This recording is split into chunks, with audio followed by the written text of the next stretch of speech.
Hey, this is Bug, and you may know me from such films as "This is my new forever bike," and "I'm done trading motorcycles," and all that stuff. Anyway, I wanted to show you my new forever bike.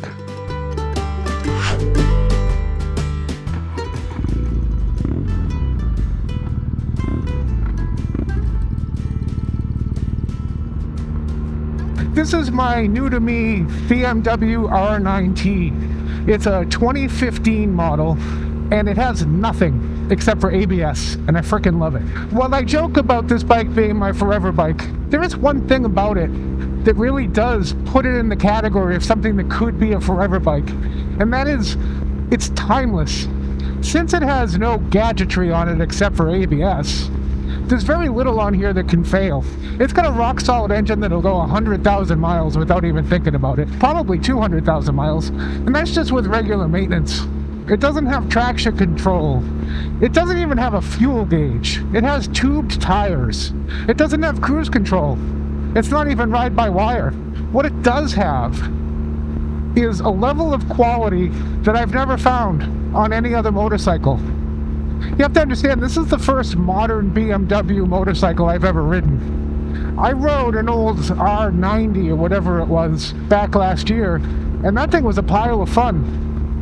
But this bike, the quality of this bike, I can only liken to, I don't know, a Swiss watch or something, or a Hasselblad camera. I've never sat on a motorcycle of this quality, and this is a 2015.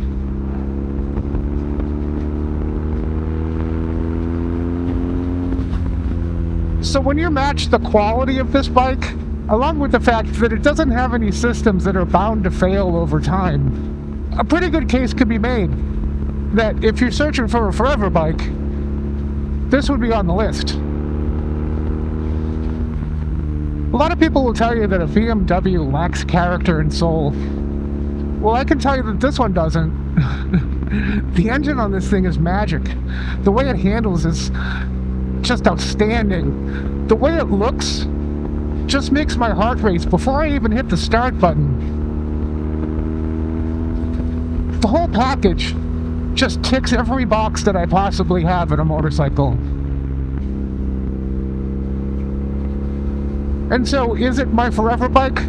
Who knows? Part of the charm of the 2015 model is that it's a Euro 4 bike. It's not Euro 5 Plus or anything like that. So it's got a little bit extra pep. It's got a little bit extra noise. The sound you're hearing, if you can hear it, of the exhaust, that's the stock exhaust. That sounds like, I don't know, it sounds like pretty much better than anything I've ever ridden, or pretty damn close anyway, right out of the factory. I could pull the baffles from this thing, which I did the other day, and it makes it sound like a little mini prison riot. It's fantastic. But I like to keep the baffles in because I'm kind of addicted to the way the bike just sounds right now.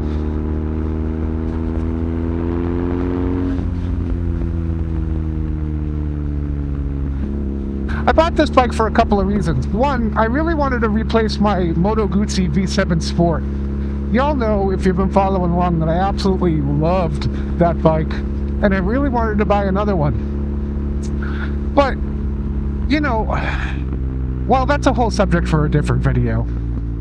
The second reason is, you know, sometimes things just happen for a reason. And here's how all of this sort of transpired.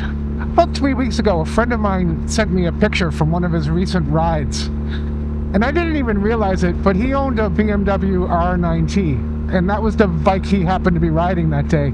I saw the picture and I emailed him back and I said, "Hey, Mark, I didn't know you had an R nineT. I would love to come down to Bend someday and take that bike for a ride. I've always wanted to ride one. It's sort of one of my dream bikes." And Mark said, "Sure, bring the Guzzi V85 down. We'll swap bikes and we'll go for a ride."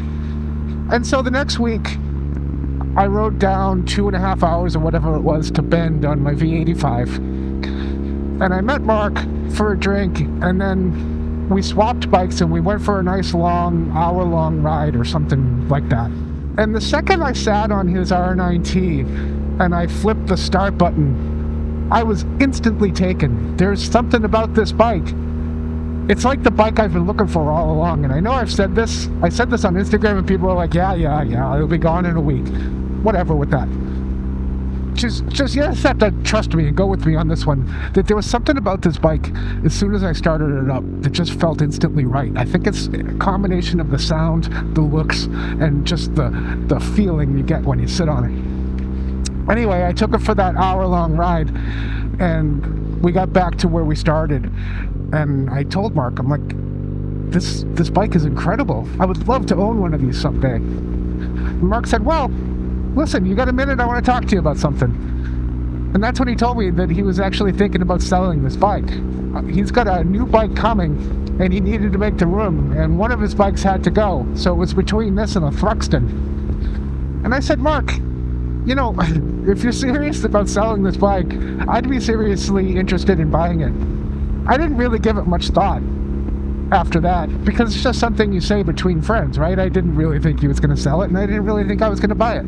Well, lo and behold, Mark emailed me and said, hey, I'm actually serious now about selling that R9T. You're interested? And I said, well, let me see what I can get for a kidney, because I don't know what the going rate is right now, and I certainly don't have the money to just, buy a BMW motorcycle.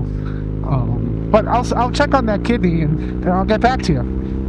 Well, turns out you can get a pretty decent chunk of money for a kidney, so I sold the left one, talked to Ladybug, and the next week I was on my way back down to Bend to pick up this bike from my friend Mark. Now, it turns out Mark wasn't just selling a thing. It's like he was passing it on to someone he trusts. And that's what made this whole thing feel so special. When I came up his driveway and I saw the bike, I'm not kidding when I tell you it looked like it came straight out of a showroom. There wasn't a speck of dust on the bike. Ladybug looked at it and said, my God, this bike is perfect. And Mark said, oh, it's far from perfect. And I looked around on this bike really closely after he said that, because I was like, oh, what's he mean? I couldn't find a mark on this bike, not a scratch. I'm telling you, this bike is pristine. Not only is it pristine, but Mark and the previous owner, who Mark tracked down and got all of the documentation of any service and any additions that were done, and then Mark, of course, kept every receipt and took thorough notes about everything that he did.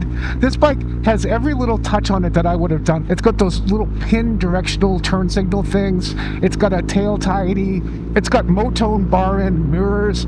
Every little detail that I would have done or would have put off doing, Mark had already done. Not only that, but when I took delivery of the bike from Mark, he handed me a giant 50-pound tub filled with every single original part that came off this bike. Not only that, but Mark threw in a special paddock stand that you need to lift the rear end of a BMW like this. He also threw in the OBD reader thing that you need to check fault codes and reset the service indicator and all kinds of stuff. It's like a $400 or $500 little piece of equipment that Mark was just like, here, you're gonna need this. And I said, oh my God, that's just so kind and generous. Then he handed me the stack of paperwork, every receipt possible. Mark went onto a website where there's all this information on how to do your own service, and he printed out every page of it and put it into spiral-bound notebooks. I swear to God. He even included a brand new Haynes manual, so I can pretty much do anything I need to on this bike by just looking at the manual. And that's the really awesome thing about this bike, is, it's the boxer engine. I can do my own valve clearances. I can obviously change the oil and the spark plugs and the oil filter. I can change all of the gear fluids. Gear fluids? I don't know what the hell I'm talking about. But you get the point. This bike is so easy to service and maintain that it could, in all honesty, be a forever bike. This engine will go until the end this engine will outlive me. There's no doubt about that. And so if I really wanted to, I could legitimately keep this bike for the rest of my life. Which, I mean, how long do I really have? Or, at some point, I could trade up to a brand new version of it that had some of the bells and whistles. That's how much I like this bike. I'm already thinking about, like, oh, it would really be nice to have a new one someday. Not a new different bike. I mean a new, exactly this same bike. Anyway, Mark handed me all the stuff. We signed the paperwork. I handed him over a small wad of cash, and Mark didn't just let me go. He took me on an hour-long ride before I even got to the road that I was trying to get to, because I think maybe secretly Mark was a little sorry to see the bike go, which I totally understand, because this thing is phenomenal. I've had this bike for a week now. I've put over 1,000 miles on it so far. I haven't experienced one flaw, not one loose bolt on this bike. I know that BMW motorcycles are super expensive, I get that, but you can buy them used, you know, for a very reasonable price. The quality is just it's so far beyond anything that I expected that I feel like I'm ruined for other motorcycles now. I can't afford to just go out and buy brand new BMWs, so if I become a BMW guy, it's going to be used bikes for me for the rest of my life. But I digress. Back to the bike. Yesterday I rode 300 miles on this bike. I only got off the bike to take a picture and to fuel up. Oh, did I mention this doesn't even have a gas gauge? I thought that would be a big deal. It's not. Anyway, that's for a different video. I rode 300 miles, barely stopped. I was on the bike for a long time because I took some meandering slow roads and all that. When I got home, I thought I was going to be in bed for 3 weeks in pain, but to be honest, I was completely 100% comfortable over many hours and 300 miles of riding. I was shocked. I thought my back would hurt because this is a slightly lean forward position, not much, but slightly. I thought my wrists would hurt because of that. The seat doesn't really look all that comfortable, but it's really super comfortable. I was shocked that I got home and I was like, I'm ready to go again. To the point where I would actually consider taking this motorcycle on the iron butt I'm planning on doing. Seriously. For one thing, I could get through it a lot faster. This bike flies. But secondly, it really is that comfortable. Now, I say that it's comfortable over 300 miles. I don't know how it would hold up over 1,000 miles. I might be dead by the end of it. But for 300 miles, perfectly comfortable. And then you just have to listen to it. I could listen to that exhaust all day. I may just record it and play it on a loop in my headphones when I'm doing work during the day.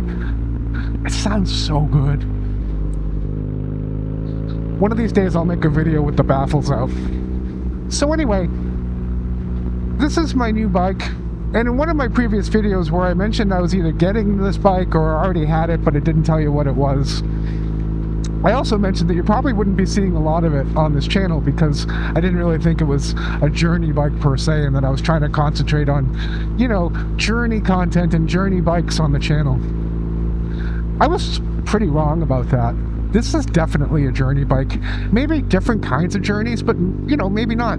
I've got racks coming from Long Ride so that I could put those new bags that I have on this bike, and it's going to look like $1 million. I took one of the bags and I held it up next to it where the bag is going to be once the racks are here, and it looks phenomenal. So those racks should be here this week, and then this bike is going to have luggage. It's going to have storage capacity so that if I wanted to go away for a weekend on this bike, I could do it just like I could on the Moto Guzzi V7 Sport. The beautiful thing about it is, this is the kind of bike you want to take when you go to something like the Tail of the Dragon or something. Throw a couple of pairs of underwear in the bags and a couple of simple tools and whatever else you need for a weekend away. You go, you get to your motel, you take the bags off and all that. Now you've got basically a little sport bike that you can just kill the twisties on and have so much fun. And that's what this bike is all about for me. I think this bike is going to be my new daily.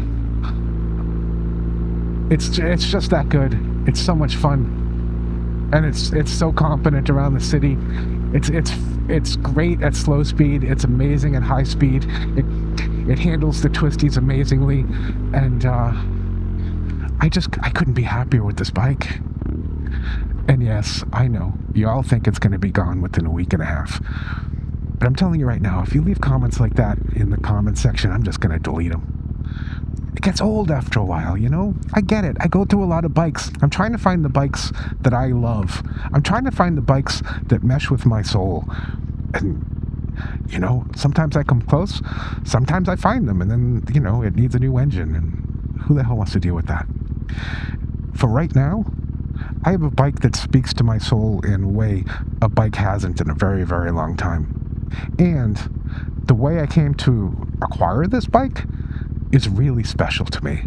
And so the whole thing is just, I feel a privilege to be able to sit on this bike and ride it down the road. I really do. That's my 2015 BMW R nineT. Hope you liked the video, hope you liked the bike, and I'll catch you on the next one. You should check this video out. I hear it's pretty good. This one, try it anyway. Who knows?